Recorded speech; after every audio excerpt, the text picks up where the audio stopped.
Yeah, so we're talking about the sacred science or the forbidden knowledge, or secret science, mystery schools, esoterica, Gnostic Christianity, philosophy, spirituality. Like all of these different fields of study have a very similar goal, which is to illuminate the universe and the world around you that is not shown to you when you're born in society. Because when you're born in society, you're taught about two different sets of laws. You're taught about the laws of physics, which is like gravity and motion, and you're taught about the legal laws, which is the laws of water.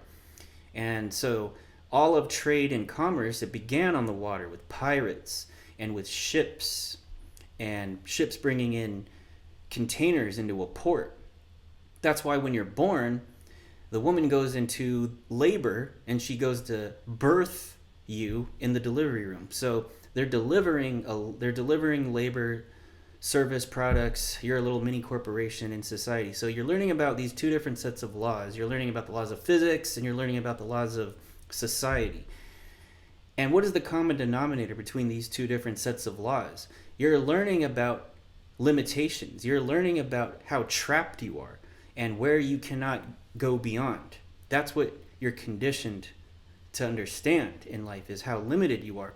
But when in reality, you're not limited, because there's actually there's a whole bunch of natural laws that you're not really taught about. You can discover them on your own, but they're not reinforced in school. You're not really taught about them. And so, what are the natural laws? The natural laws has to do with just basic consequences. Like if you steal from people, you're going to have consequences. You're going to be branded as a thief, and everyone's going to want to hurt you and get rid of you. They're going to want to banish you. So you can try to live this way, violating natural laws, and you can get away with it for so long until it snaps back and punishes you. The universe will punish you based on these natural laws. And so it's not bad or good. It doesn't judge whether you're bad or good. It just happens if you violate a natural law. But these natural laws are illuminated when you study these pursuits of secret knowledge this wisdom has actually been around at all different times of history. The accessibility was a little bit harder before, but for a seeker, it's never out of reach, because you can discover all these answers on your own. You don't have to read anything, because how do you think that all this stuff was even written up in all of these sacred texts? Somebody had to first discover it on their own, and then they wrote it up in the text. They added this to the collection of inventory over time. And that's why the world now, we have so much access to all this information. There really is no excuse to not learn this stuff. So let's look at animals and humans for a minute and how we differ, because it's important. So animals, they are awesome, and they can do many things that we can't. They have a lot of physical abilities that we don't have. They even have a lot of psychic abilities that we don't have. Like, we all know that dolphins communicate through radar and sonar and Wi-Fi with one another across vast distances. And we know that other animals, land animals, can detect earthquakes, storms, and they just do this instinctually because they detect a change in the electromagnetic field of Earth. And instantly they will feel that difference in vibration, and they know a storm is coming or an earthquake is coming. And in the human world, we would call that being psychic. They are just tapped in. So humans, as us, we also have these instincts as well, but we also, in exchange for some of this instinctual power, we have spiritual powers. And just to give you a really small example of what, if you really were to hone in on one of the spiritual powers, what is it? It's the ability to see something, to envision something that nobody else can see except you. Nobody else can see it except you. It's a vision. And you can make this vision happen. You can make this vision a reality in the physical world. And it could be something as simple as making a pizza for dinner tonight with 100% accuracy. You can predict, I'm going to have pizza for dinner. Why? Because I'm going to go to the store, I'm going to buy the dough, the cheese, the sauce, the toppings, and with 100% accuracy, you can predict that you will have pizza for dinner tonight. And it's such a basic thing that we can do, and we probably do this a lot, but that is actually a spiritual power. Now, the only problem is that people take that power for granted, and they think it's nothing more than just planning what to eat for dinner. But if you're not using this ability, this skill, and maximizing it, you're essentially living as an animal, because an animal is governed by its instincts. It cannot go against its instincts. And when you have the ability to have an instinct reflex come up, but then choose to not listen to that instinct and then make a different decision, because you know that there might be consequences. You know that we live in also a jungle in a way. The human world is a jungle because there's crafty people out there. So there are times where you do have to deny your instincts, because people will use the, I mean, sales is a basic, it's not evil or anything, but sales is playing off of your instincts. How? Because every single sales message is going to begin by making you feel like you're missing out on something. And it doesn't matter. It could be, are you tired of burning your toast with this type of toaster? Well, why don't you use this toaster? You'll never get that burnt toast. You'll get it perfect every time. They're always going to make you feel like you're missing something, and then the product that they're offering is going to fulfill you. This is playing off of your instincts. This is playing off of how the mind works. And so if you don't know anything and you're naive, you will go through life falling for many different traps, whether that's relationships, whether it's buying something you don't want, getting involved in other kinds of relationships, or business ventures, or romance ventures, whatever. You're just going to get hit by every single little ripple and wave that comes your way, unless you have awareness. So, in order to maximize your potential as a human, the thing to do is visualization. So in the last video, I talked about how your goals don't really matter. And it's all about your habits, which is true, because as long as you have the habits, whether you have a goal or not, something's going to happen.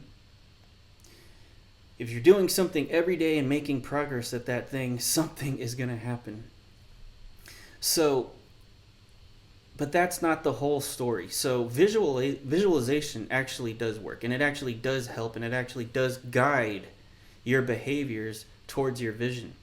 But one of the secrets to visualization is not envisioning things necessarily. It's feeling how you would feel after you have already completed your vision. So let's say that your goal is to run a marathon, and you want to win this marathon. You don't want to envision yourself going through the finish line.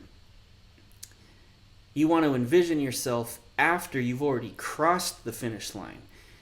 How do you feel after already crossing the finish line?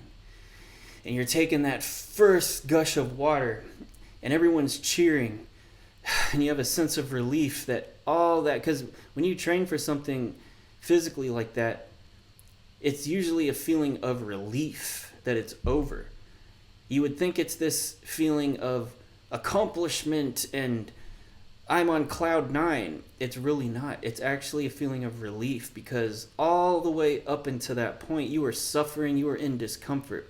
So that's the other thing too, is that when you're working out, this is a workout thing, is that when you're working out, you should be uncomfortable, because you can even experience, I've had days where I really feel like it. I want to work out. I want to go to the boxing gym. And I've had my pre-workout meal, protein shake, perfect amount of time before, on the way there. I'm playing the music. I'm getting all pumped up. And when I get there, the workout, everything the sparring, everything is like not what I had thought it was. It's worse, because I was already feeling good. And I've had days where I don't feel like going at all. I'm not feeling it, but I force it. I just go anyway because it's a habit, and I will regret it if I don't go. When I already feel like crap, I actually have the best workouts, because the whole point of a workout, and especially if it's martial arts, is you have to be uncomfortable. If you're not uncomfortable, nothing is happening. Because if the way that you're training is, oh, I love training, and then you do it, and then you're only staying comfortable with the workouts that you're able to do, you're never going into the trenches and getting uncomfortable. What's going to happen when you have to fight someone who's always uncomfortable. The fight itself is going to be uncomfortable at all times. All of it is going to be uncomfort. So when I go into a workout, I'm not going in there to feel good or to have a good time. You have to suffer and start liking it, because you can. You start liking it. You start getting this anger in a way that you love it so much that you hate it, but you love hating it. So that's really the right attitude and feeling to memorize when it comes to working out. Don't think this is going to be great. Understand this is going to suck, but it's only going to suck for like an hour of the day. And it's not going to suck the whole time, because what's going to happen after you're done? Endorphin rush, pride, achievement. You're going to feel that you're going to know that you did it, that no matter how uncomfortable it was, you did it. So the whole point is discomfort. That's for the working out thing. But so going back, so that what does that have to do with envisioning and memorizing a certain feeling? Because when you're trying to make a shift in life, you may hear this all the time, like reality shifting. I want to shift my reality. In order to shift your reality, you have to shift your identity. Really popular terms nowadays: identity shifting, reality shifting. But the only way you can actually shift your reality, which is to shift your identity, is you have to memorize a new set of feelings. Because where you are right now is you've already memorized, you've crystallized all the previous feelings that is holding you in place. And so the only way to get out of that is you have to start memorizing these brand new feelings. And so memorizing or visualizing how you're going to feel after you complete something is the way to go. You can visualize the whole way through, but it is very important that you memorize the feeling of how you feel after you've completed something. So this is a 24/7 nonstop brainwashing project. It has to be full force. This is what we mean by congruency.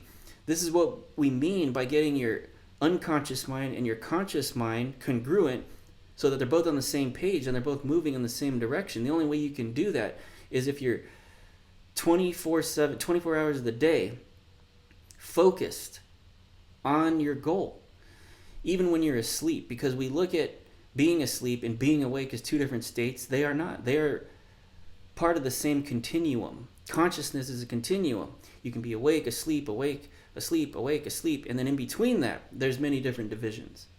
But even when you are knocked out, fast asleep, your brain is still active. Your brain doesn't go to sleep. Your mind is active. It is doing things. It is recovering. It is processing. It is preparing you for the next day when you wake up, the next moment when you wake up. What is going to happen? So when you have this goal on your mind, it never leaves your consciousness. Even when you're asleep, it never leaves. And you're constantly memorizing these new feelings. Feeling is the secret. Neville Goddard. Read a book by Neville Goddard. Feeling is the secret. It's all in there. When you go through these exercises throughout the day, all the time, whether you're driving, whether you're, even when you're working out, the workout is what it is, but internally there's also mapping going on. You are mapping out the future. You are building new structures, new energy patterns that you are going to inhabit. You're stepping into this new reality. So you really have to focus. You really have to focus on that feeling. How do you feel? And you push your way through. Nothing gets in your way. Imagine yourself as a cannonball. You're shot out of a cannon. And there's nothing that's going to get in your way until you hit the target. Doesn't matter. Your friends, your family, they can come around and distract you. Nothing distracts you because you're a fucking cannonball. You're a greyhound off the traps. You are going to hit the target regardless. It doesn't matter. There is only one thing in your reality, and that's making it to the destination. Nothing can distract you. So this is one of the powers to use. You need the habit. You need to have the habits. But while you have these habits, you need to infuse it. Infuse it with the feeling of completion, of what you are becoming and will eventually become. Feel it. You see it and then you feel it. And you become it. And you are it. And no matter where you are in life, if you can master this feeling of happiness, of joy, of security before any of the happens. Even if you're in prison with no chance of escape, if you can find the peace of mind right there, magic happens, because the energy starts to change. And you remember what Nikola Tesla said: once you understand that the universe is energy, frequency, and vibration, you don't need to really understand all the technical things. It's good enough.